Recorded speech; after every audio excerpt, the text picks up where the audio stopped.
मृणिन्देहं कामश्वं प्रजानहं अश्वपूर्वं रथमध्यं मस्तिनाथं भवाचितं श्रियं देवी चषिताः पद्मेस्ताः देवीने नमः गङ्गस्नानं प्रतिगृहतां सज्जोजातं प्रपद्यामि सज्जोजाताय भवे भवे। కల్లూరికి గ్రామం నుండి గ్రామస్తులందరం కలిసి పవిత్ర త్రివేణి సంగమైనటువంటి కందకుర్తి గంగకు వెళ్ళడం జరిగింది. వర్షాభావ పరిస్థితుల దృష్ట్యా వర్షాలు మంచిగా కురవాలని వనదేవుడు కరుణించి మా ఊరిపై మంచి పంటలు సమృద్ధిగా పండాలని చెప్పేసి మా కల్లూరికే కాదు భారతదేశం మొత్తం మంచి పంటలు పండాలనే ఉద్దేశంతో గ్రామస్తులందరం కలిసి ఈరోజు ఊరేగింపుగా బైక్ ర్యాలీగా వెళ్తూ అలాగే గ్రామాన మేము పాదయాత్ర చేసుకుంటూ వెళ్ళడం జరిగింది.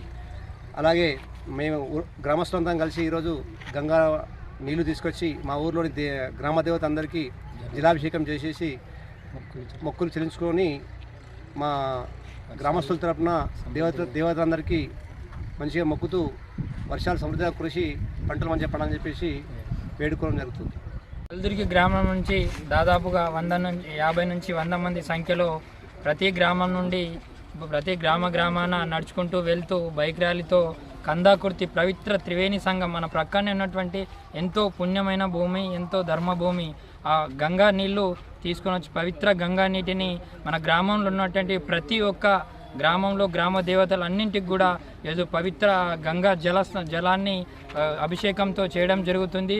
దీని యొక్క ముఖ్య ఉద్దేశం ఏంటంటే ఇప్పుడు మన ఎలినో ప్రభావంలో రాష్ట్రంలో క్లిష్టమైన పరిస్థితుల్లో ఉన్నాయి.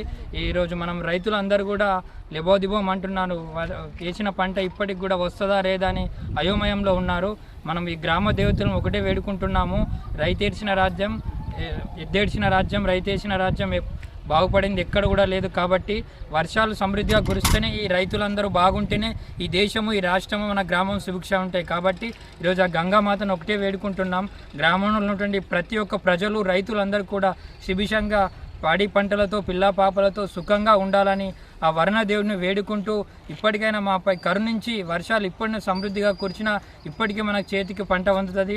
కాబట్టి ఆ గంగమ్మ తల్లిని ఒకటే వేడుకుంటున్నాం. ఇప్పటికైనా మాపై కరుణ చూపి వర్షాలు సమృద్ధిగా కురిచి ఈ రైతులందరినీ ప్రజలందరినీ సుఖంగా ఉండాలని అమ్మవారిని వేడుకుంటున్నాం.